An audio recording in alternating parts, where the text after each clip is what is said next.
de haut, on pourrait croire qu'il s'agit d'un agroglyphe, ces mystérieux cercles de culture popularisés par Hollywood, ou bien encore l'équivalent français des lignes de Nazca. Mais non, il s'agit du verger de Gautheron dans la Drôme, un espace de culture mené par l'INRA, où tout repose sur le choix et l'agencement, en cercle, des plantations.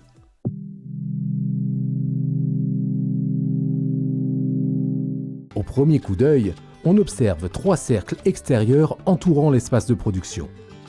Nous allons vous en décrypter tout de suite la logique. Le premier cercle, qui est aussi le plus grand, se compose d'une haie faite de châtaigniers et d'amandiers dont la fonction est de protéger du vent. Il va ainsi servir de première barrière physique. Des nichoirs ont également été installés sur ces arbres afin que des mésanges puissent contrôler les ravageurs sur cet avant-poste. Le deuxième cercle est constitué de pommiers qui auront vocation à servir d'appât pour les pucerons. C'est un peu comme quand on sacrifie un bras aux moustiques, mais tout en gardant le reste du corps sous la couette. Le troisième cercle, lui, accueille également des arbres fruitiers qui vont concentrer l'attention d'autres insectes nuisibles. Enfin, au centre, l'espace de production.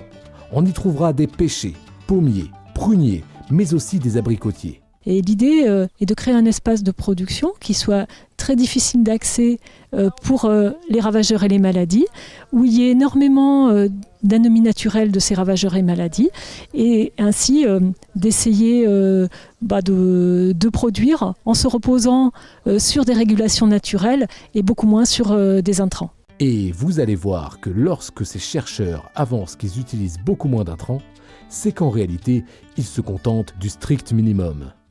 Alors sur cet essai, on n'utilise pas du tout de pesticides, que ce soit des pesticides de biocontrôle ou de synthèse. En revanche, on va utiliser de l'eau et on va utiliser également du compost de ferme. On comprend donc mieux le nom donné à ce verger, le projet Z. Un nom bien mystérieux qui a fait travailler notre imagination. Mais en réalité, cela signifie juste zéro phyto. Il a d'ailleurs été implanté depuis le début de l'année 2018. Alors, peut-on observer les premiers résultats aujourd'hui ? Au cours de ces 2 premières années, l'ensemble des arbres fruitiers s'est bien installé. On n'a pour l'instant pas de problème majeur. L'idée, c'est de suivre justement ce qui se passe dans ce verger et d'essayer de comprendre. C'est aussi notre rôle en tant qu'INRA, comment ces régulations peuvent se mettre en place, ce qui peut après être connaissances qui peuvent ensuite être remobilisées pour d'autres dispositifs ou d'autres vergers. Il faudra encore 2 ans minimum selon les chercheurs pour avoir suffisamment de recul sur l'expérience. Mais, au-delà de la qualité de la récolte, installer un tel verger peut-il être rentable pour un agriculteur ?